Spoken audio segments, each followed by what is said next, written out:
World War II ended 72 years ago, and women from the Philippines have been coming forward, telling the world what they endured. In the 1940s, Japanese imperial forces abducted so-called comfort women, placing them in camps and abusing them as sex slaves. Joining us now is Evelina Galang. She's the author of Lolas House, Filipino Women Living with War. Thank you so much for joining us. Thank you for having me. This really was a labor of love for you. You spent 20 years researching this project. Yes, it was nearly 20 years of going back and forth to the Philippines and more than 40 hours of interview tapes with the same 16 women. Why was it so important for these women to tell their stories? It took them 50 years to come forward. It took them 50 years of their own shame and silence. And when they did come forward, they felt it was important for these tragedies, these human tragedies, to stop. Sexual violence against women, and specifically in the case of the Japanese Imperial Army, systematic militarized sex slave camps. Yeah, we all studied World War II in school, and this was never discussed.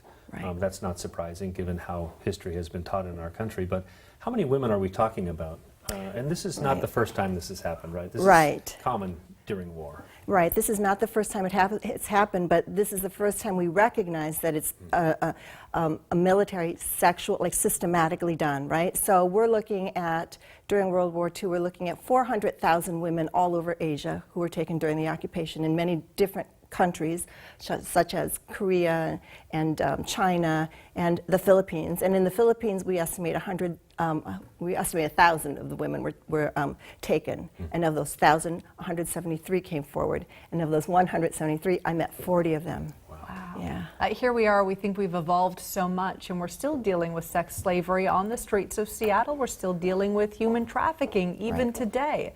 What lessons do you think we could learn from this story? I think the most important lesson to learn is, first of all, that women who go through experiences like this need to feel like they can stand up and speak their truth. And when they're doing that, we need to listen. We need to pay attention to what they're saying, and we need to take them seriously. What do you think the fallout is to something like this in our history? I mean, generationally, this has to have an impact, right?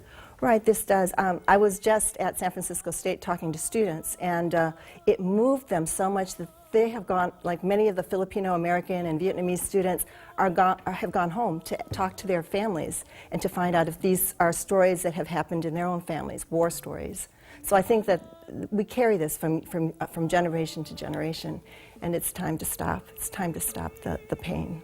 I know you sort of weave your personal history and your personal narrative into this story. Why did you do that?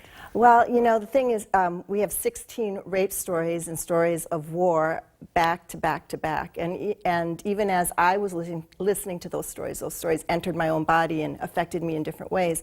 And I couldn't imagine that for the reader. So I thought it was really important to give the reader some space and time to reflect and to breathe. So the journey that I took gathering these stories and working with the women was a very important part of telling the entire story. Wow. It must have been emotionally draining too. It was. It was really, yeah, it was draining. It really took a toll, and in strange, I'm a fiction writer. I can sit for an entire weekend and write my fiction, but with these stories, fatigue would come upon me within an hour or so it took a long time. Well, an important topic that needs to have a light shown on it. Yes. So, thank you. Thank you.